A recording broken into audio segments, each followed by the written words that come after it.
Assalamu alaikum warahmatullahi wabarakatuh. Auzubillahi minash shaitanir rajeem. Bismillahir rahmanir rahim. Can I hear it loudly? Assalamu alaikum warahmatullahi wabarakatuh.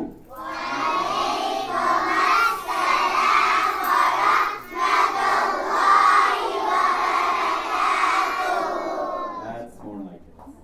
Jazakallah khair.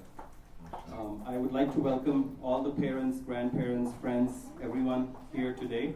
I'd like to thank Allah subhanahu wa ta'ala for giving us this opportunity, and I'd also like to thank Junaid Bhai for taking the time out for our children today.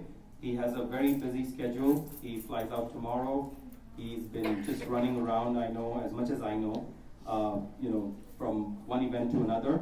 But for him to be able to take this time out for us, it's great. So kids, you'll all should be thankful, and you'll remember this day, for a long time, that Junaid Jamshed came to your school to meet you. Okay? I'd like to thank all the parents. I hope you have looked at the presentation, inshallah, that I sent out in email yesterday. Junaid Bhai is going to talk about his organization a little bit, but before that, he has something special to talk about to you guys, to the kids. All right? So without any further ado, I present to you Junaid Bhai, Junaid Jamshed. So before we start off, Hania Ali, can you just come up here, Hania? Hania would like to present a bouquet from ILM Montessori.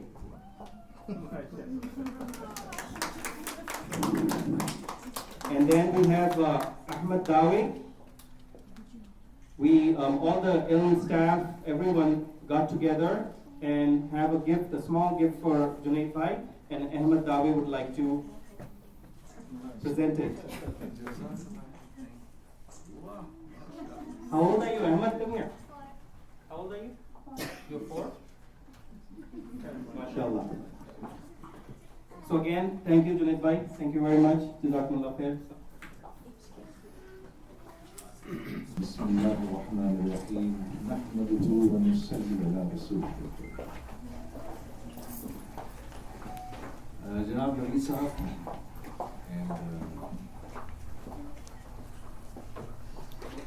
and his auspicious father and lovely wife, our very respectable staff here at the Montessori, the very respectable parents, my dear brothers and sisters, Assalamu alaikum wa rahmatullahi wa barakatuh. Well, it's a very interesting experience for me to come here to the Montessori. Interesting not in a way that I don't visit schools and Montessoris. I am visiting schools and I'm visiting Montessoris, and I go and meet children all the time. In Chicago, to begin with, initially I had no idea that there was such a Montessori being run. And it is being run on very Islamic grounds. And for parents to understand how important it is to send their children in this environment. Why? Because I have always believed education comes second, tarbiyah comes first. I've always maintained this. A lot of people tell me, the biggest problem of the Muslims is education. I say, no, we have some of the most educated people in the Muslim community. Our problem is that we have let go of those Islamic virtues which were part of our tarbiyah. I'll give you a small example, and that example may make you understand what am I saying. So there was this Sahabi of Prophet Sallallahu Alaihi Wasallam. He was performing wuzu. So the two Hasnain, Sayyidina Imam Hassan and Sayyidina Imam Hussain radiyallahu ta'ala anhuma, they saw them performing the wuzu. And they realized that this elderly gentleman, who was one of the companions of our grandfather, he wasn't performing the wuzu right. He wasn't performing the wuzu right. Now how do the two of them now, and they are going through this. How old are they? Probably 7 or 8. Not as young as them, but 7 or 8. Obviously, they haven't done PhDs. They are no mufassir of Quran, right? They don't remember hundreds of ahadith at present. But their tarbiyah has been done such that now both of them talk to each other and consult each other, and they're contemplating, how do we tell this companion of our Prophet that the wuzu that he's performing is not right? Do we just go up to him and say, Uncle, your wuzu is not right? Or Chacha Jan, your wuzu is not right? What do? Now see what they did. So they went up to him and they said, you know, the two of us, us two brothers, you remember us? Beta, how can I forget you? You are the Nur-e-Nazar of my Prophet Sallallahu Alaihi Wasallam. She said, Hazrat, we have a small thing between us. A small discrepancy. He says wuzu is to be performed this way. I am saying wuzu is to be performed this way. Please just see how wuzu has to be performed. And they start performing wuzu, both of them. One is 8 years, other is 10 years probably, more or less. When they start performing wuzu, the elderly gentleman, he suddenly realizes that it isn't them who are performing the wuzu wrong. It is me who was performing the wuzu wrong. And what a beautiful way for these two children to tell me that I was performing the wuzu wrong. What a beautiful way. So he came from behind and just picked the two of them up. And he said, Mere bachcho, you deserved to be part. My children, you deserve to be part of the Ahl Bayt. Subhanallah. With what beauty have you corrected me? You weren't performing the wuzu wrong. I was performing the wuzu wrong. So what is this? It is obviously education, that they were educated. How the wuzu has to be done. Obviously, they had that ilm. And this much ilm is fard on every male, female to know what is jaiz, what is najaiz, what is clean, what is unclean, what is halal, what is haram. That much ilm is farz.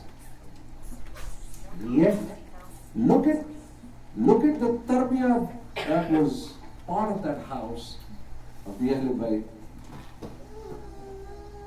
How they corrected that elderly man. Look at those manners. These were the manners, this was the akhlaq that actually made those people rise from a very small community to become world powers within a span of 30 years. After the demise of Muhammad Sallallahu Alaihi Wasallam. The moment the Prophet left, 30 years later, there were only 125,000 people. But such were their akhlaq, such were their manners, such was their tarbiyah, that forget about the Muslims, even the non-Muslims used to love them. And this is what is happening here in this Montessori. Tarbiyah.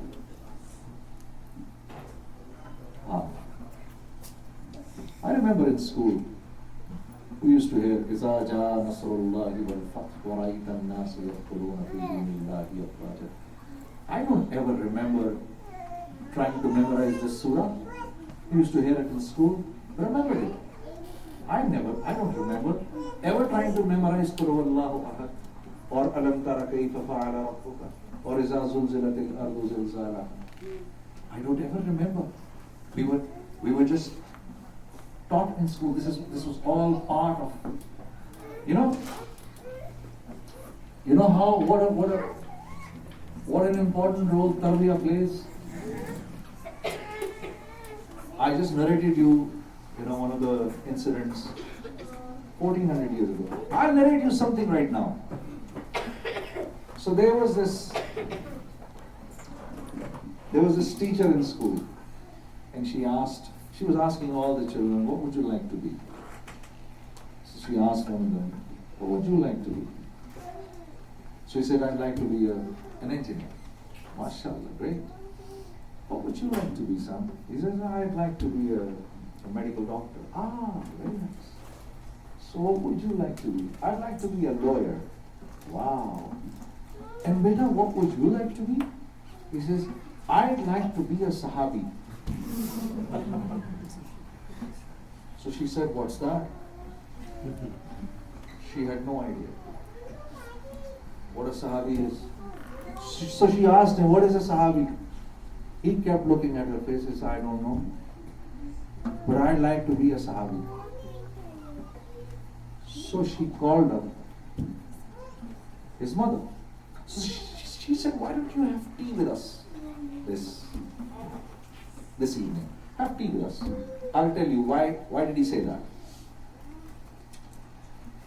So she came over and she sat there and she said, the mother said, since the time I conceived him to this day,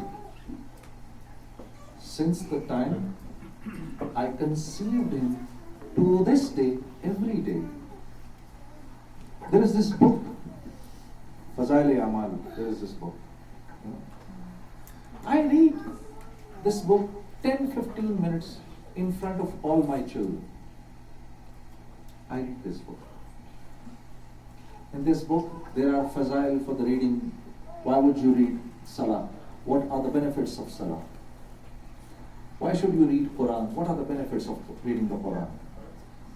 In this book, there are benefits of why should you do the zikr of Allah? And in this book, there are stories of the Sahaba and of all the sacrifices they made to learn Deen. All the sacrifices they made for the prosperity of Islam.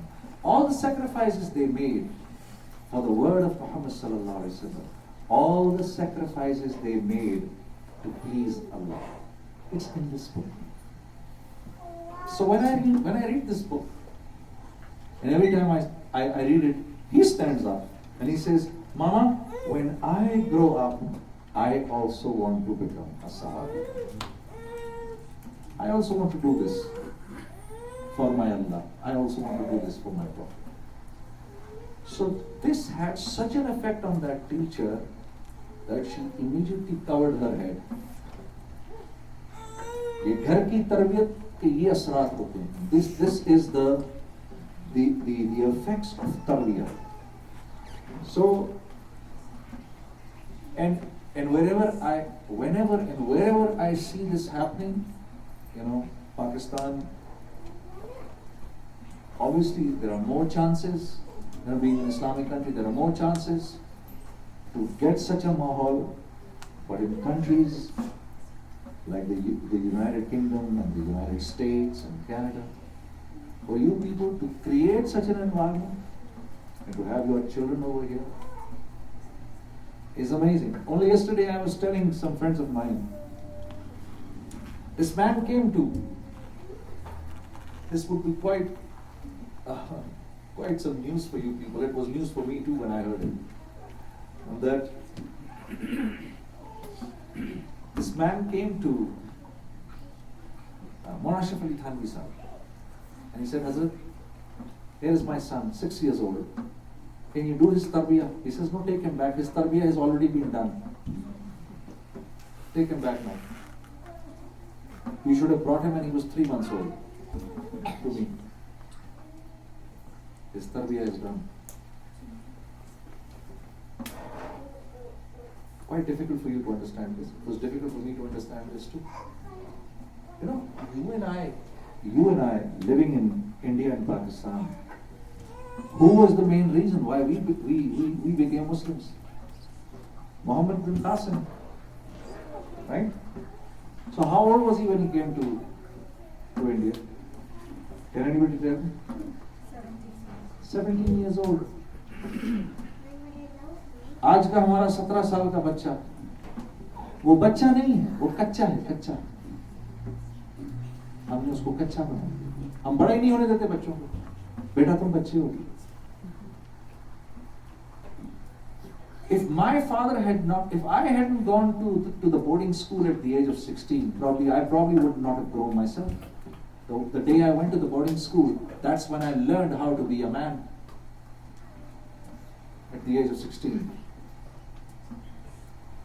You know, my family members, I'm just, आपसे कुछ बातें share करूं. My family members used to ask me, मेरी खालाएं वगैरह, जुनैद तुम तो इतने हंसमुख से थे, इतने तुम बबली से थे, तुम इतने सीरियस आदमी क्यों हो गए?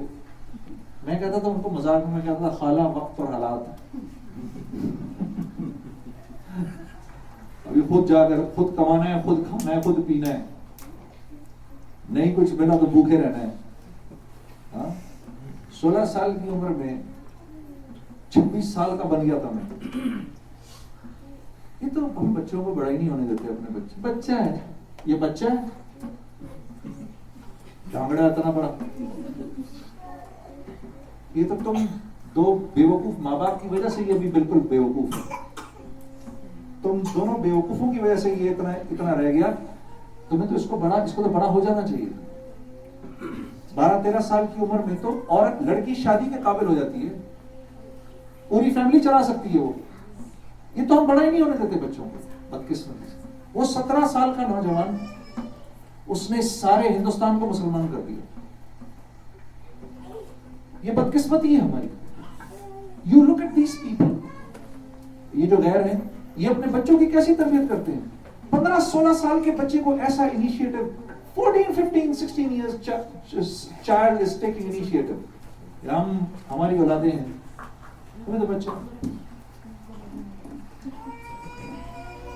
really. तो इनको अल्लाह रसूल से करीब करो. Make them go near Allah and His Prophet. ये मेंटली डेवलप होंगे. If they're just children. Can anybody answer me which is the most important commandment of Allah after kalma? Which is the most important commandment of Allah after La ilaha illallah Muhammad Rasulullah? Once you read La ilaha illallah Muhammad Rasulullah, which is the most important commandment after that? Namaz. Salah. How old should your child be when he should start reading this most important commandment of Allah? 7. सबसे important अल्लाह का जो हुक्म है, जो छोड़ ही नहीं सकते. 7 साल का हो गया, पढ़ाओ इसको. नहीं जी अभी तो बच्चा है. अल्लाह ने क्या बच्चा है?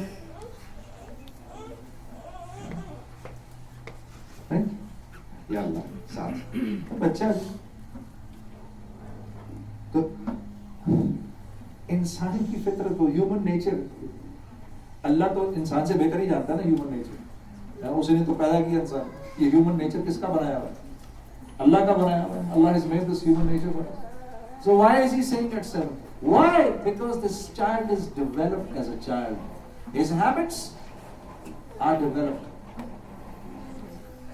as a child. How did Abdul Qadir Jilani rahimahullah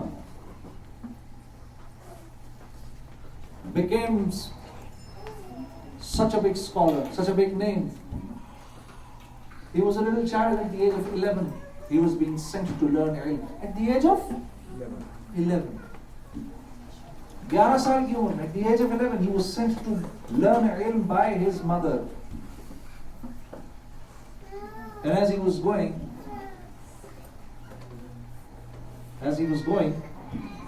the caravan got looted by dacoits.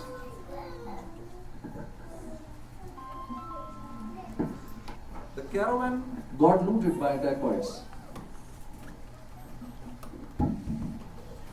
So what happens now? They come over, and as they're passing, they just pass right by this 11-year-old child. What do you have? Do you have anything? He says, yes. What? 40 dinars. Oh, come on, you must be joking. He just went off. Look at this child. Comes back again. Hey, young man, do you also have anything? Yeah. What? 40 dinars. You must be crazy. He goes again.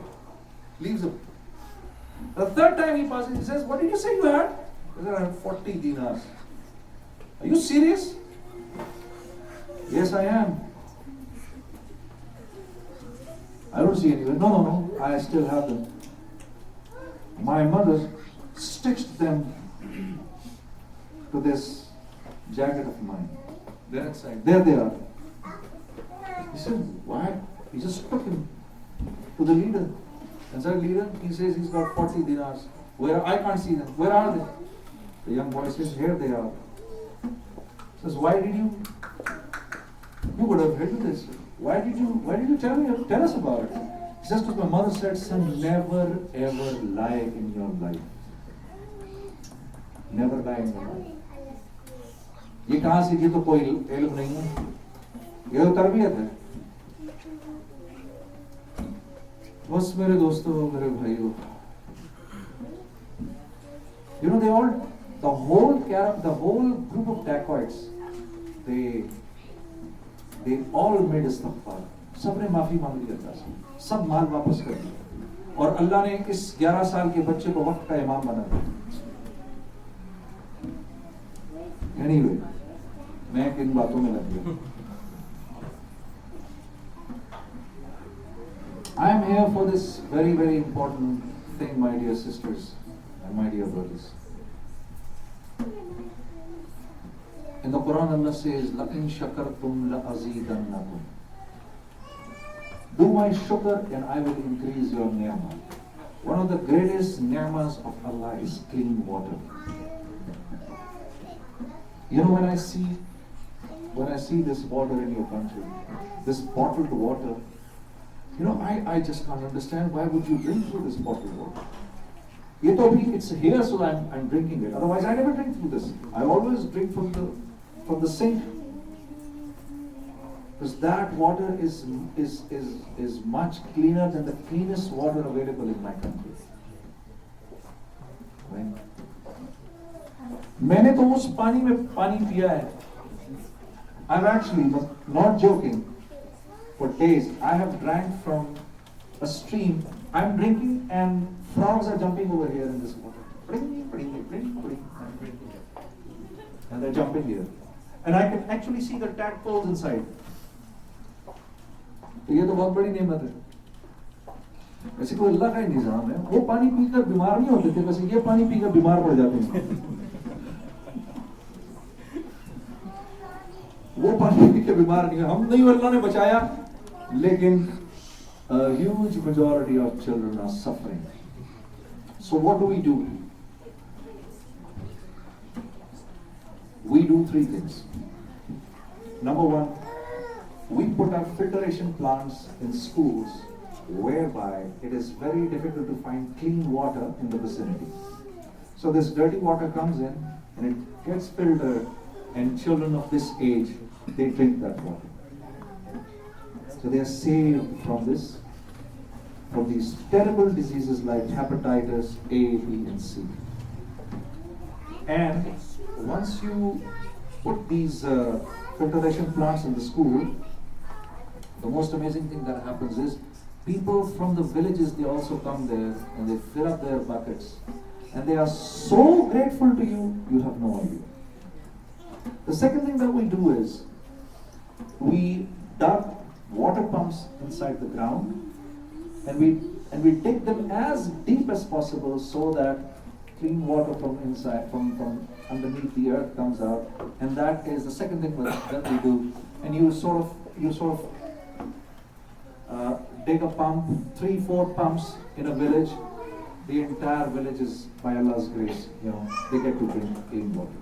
The third thing that we do is that we put up these screens, which are solar screens, and through this energy is developed, and because of this water pumps run that take water out from underneath the earth, and this water is distributed in the area. तो मेरी बहनों, ये छोटा सा काम है जो हम करते हैं. I'll tell you something so amazing. How I was affected by getting into this. There are 3-4 organizations in the world that I work for, and they are all working for clean water. There is one here in the US, there is one in the UK, and there is one there back home in Pakistan. And our job is to get clean water. Inshallah, we'll be expanding our horizons. We plan to go to India and Bangladesh and in some of the African countries very soon. I'm working with this organization called the Human Appeal, for which I travel all over the world for the sake of clean water. In Pakistan, there is this area which is called Thar. So I was visiting that area as regards to it. So I was sitting at somebody's house, and he brought a glass of water to me, which was, it was like grayish. The water was grayish. So it was in front of me, and I'm like constantly thinking, should I drink this or not? Should I drink this or not? And I'm just thinking that the gentleman whose house am I sitting in, he is one of the elders here. So what if I don't drink it? He may get offended. But if he drinks it, but if I drink it, what if my stomach gets offended? So do I offend my stomach or do I offend this elder? तो खैर मैंने भी फिर दुआ करके जल तू जला तू साहिब कमाल तू आई पला को डाल तू पी ही गया वो पानी. But before I drank it, as I was looking at that water, so he said, drink it. I said, okay. He said, this is for our guests. And this is sweet water. What is it? Sweet water. So I started saying to myself, sweet water? But I've never drank sweet water. कहते मीठा पानी आप पिए. मैंने कहा सब मीठा पानी तो मैंने कभी पिया ही नहीं. मैं समझा कोई ऑरेंज स्क्वाश है या कोई लेमन स्क्वाश है, कि वो लग तो लेमन स्क्वाश ही रहा था. तो कहने लगे कि नहीं आप लोग मीठा पानी ही पीते हैं, यू ड्रिंक स्वीट वाटर. मैंने कहा नहीं सर हम मीठा पानी नहीं पीते, हम तो नॉर्मल पानी पीते हैं. नहीं आप मीठा पानी पीते हैं. तो मैंने कहा यार अब for me to end this quizzing, let me just drink it, देखते हैं क्या होगा. बिस्मिल्लाहिर्रहमानिर्रहीम, बिस्मिल्लाहिल्लज़ी ला यदुर्रु मअ इस्मिही शैउन फिल अर्दि वला फिस समाई वस समीउल अलीम. तो मैंने कहा ये तो नॉर्मल सा पानी था, ये मीठा तो नहीं था. कहा हम इसको मीठा पानी कहते हैं, ये हम बहुत दूर से लेकर आते हैं और ये खुद नहीं पीते, मेहमान को पिलाते हैं. ऐसे रेल अच्छा तो फिर आप कौन सा पानी पीते हैं? तो उसने ऐसे अपने बेटों को देखा, बेटा जरा लेकर आना एक गिलास भाई के लिए.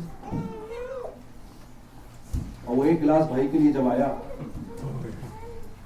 और भाई ने वो एक गिलास पिया, तो भाई ने एक ही घूंट लिया और वो घूंट भी मुंह में ही रखा, क्योंकि वो इतना नमकीन था कि वो भाई के मुंह से अंदर नहीं जा रहा था. फिर मैंने साइड में करके उसको थूक दिया. मैंने कहा ये पानी आप पीते हैं? कहता है ये पानी मैं पीता हूं और ये पानी मेरा पूरा खानदान पीता है, मेरे बच्चे भी यही पानी पीते हैं. हाँ मेरे दोस्त, ये मैं पूरा वाक्य सोच रहा हूं. मैं आपको क्या बताऊं? How should I tell you how happy I was when we dug the first well in that area. how happy I was and how happy they were. We had to dig that well 55 or maybe 60 feet inside. हमने उसको 100 foot के करीब ले जाके 60 foot के करीब नीचे जाकर खोदा तो पानी निकला उसमें से. वो जब पहले वो पानी निकला है, मैं कितना खुश था, वो लोग कितने खुश थे, मैं आपको बता नहीं सकता. तो बस मेरे भाई और बहनों, this is what I do, and this is probably why we've come here. I did come for this purpose, but honestly I tell you, I'm so happy to meet you, I'm so happy to meet your children, I'm so happy to meet Naveed Sahab, and Allah bless you. MashaAllah, this is a very, very noble thing to make your children, to teach the children to share. It's one of the most noble things that parents can do.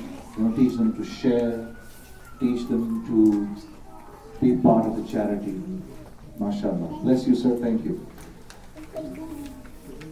Muhammad ka roza قریب آ رہا ہے, محمد کا روزہ قریب آ رہا ہے, بلندی پہ اپنا نصیب آ رہا ہے. فرشتوں یہ دے دو پیغام ان کو, خبر جا کے دے دو ان کو, فرشتوں کے خادم تمہارا سعید آ رہا ہے, کہ خادم تمہارا سعید آ رہا ہے. مدینہ مدینہ مدینہ مدینہ بڑا لطف دیتا ہے نام مدینہ. مدینہ مدینہ مدینہ مدینہ بڑا لطف دیتا ہے نام مدینہ. وفا تم نہ دیکھو کہ ہرگز کسی نے, زمانہ وہ ایسا قریب آ رہا ہے. حفاظت کرو اپنے ایمان دین کی, زمانہ بہت ہی عجیب آ رہا ہے. محمد کا روزہ قریب آ رہا ہے, بلندی پہ اپنا نصیب آ رہا ہے. فرشتوں یہ دے دو پیغام ان کو, کہ خادم تمہارا سعید آ رہا ہے, کہ خادم تمہارا سعید آ رہا ہے. محمد کا روزہ قریب آ رہا ہے. ان کے لیے بہت سی تالیاں ہونی چاہیے. We must give them a wonderful round of applause. Allah bless you. محمد کا روزہ قریب آ رہا ہے. These words were so simple that I refused to record this nasheed. To me it seemed more like Nasr, more like, it didn't seem to me like Nazm. It seemed to me like Nasr, It seemed to me like as if somebody is saying, I'm coming home. I'm going there, I'm going to the office. So I thought it was so simple.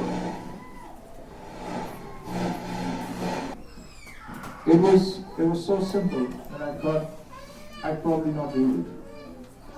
So for full 1 year I didn't read it. Then Junaid Jamshed told me that I should read it. He said that this nazm is written by Maulana Sayyid Ahmad Khan Sahib. He said Maulana Sayyid had such a relationship with Rasulullah sallallahu alaihi wasallam. Read it. On the other hand, Ilahi Teri Chaukat Par is written by Mufti Taqi Usmani Sahib. It has the full flavor of the beauty of Urdu language. The words are pretty difficult. So then I started scratching my head. Who will understand this? یہ کون سمجھے گا؟ ہمارے یہاں تو normal Urdu نہیں آتی لوگوں کو. بٹ یہ نعت اللہ کے نبی کی شان بیان کرنا, اللہ کی شان بیان کرنا, it depends on the ikhlas of the people who written it. اور یہ ایسے مخلص لوگ ہیں, یا سچ مخلص people. وہ ہماری پرانی اردو میں کہتے تھے چنیدہ لوگ. یہ چنیدہ لوگ ہیں, چنے ہوئے, اللہ کے ہاتھ چنے ہوئے لوگ. مجھے ہماری تاجر صاحب کہتے تھے یہ سب 70% پلس لوگ ہیں, ابھی ہم 33% پر ہیں. یہ 70% پلس لوگ ہیں, اللہ کے چنیدہ لوگ. یہ جو کام کرتے ہیں اللہ اس کو لوگوں میں مشہور کر دیتا ہے. تو مجھ سے کہتے تھے پڑھے جا ان کی نعتیں, پھول ان کی نعتیں پڑھ, اللہ تجھے مشہور کر دے گا. تو یہ کمال ان بزرگوں کا ہے, میرا نہیں ہے. الہی تیری چوکھٹ پر بھکاری بن کے آیا ہوں, سراپا فقر ہوں, عز و ندامت ساتھ لایا ہوں. بھکاری وہ کہ جس کے پاس جھولی ہے نہ پیالہ ہے. بھکاری وہ جسے حرص و ہوس نے مار ڈالا ہے.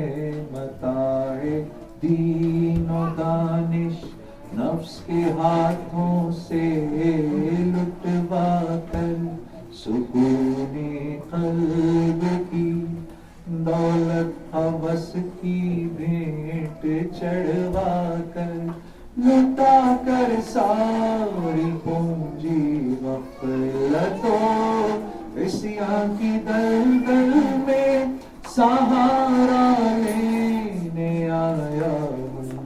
تیرے کعبے کے آنچل میں گناہوں کی لپٹ سے کائنات قلب افسردہ.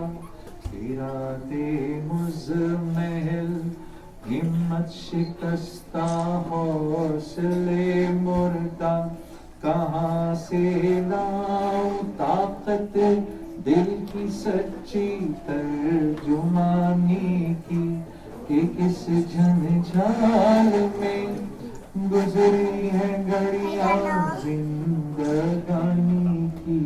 الہی تیری چوکھٹ پر بھکاری بن کے آیا ہوں.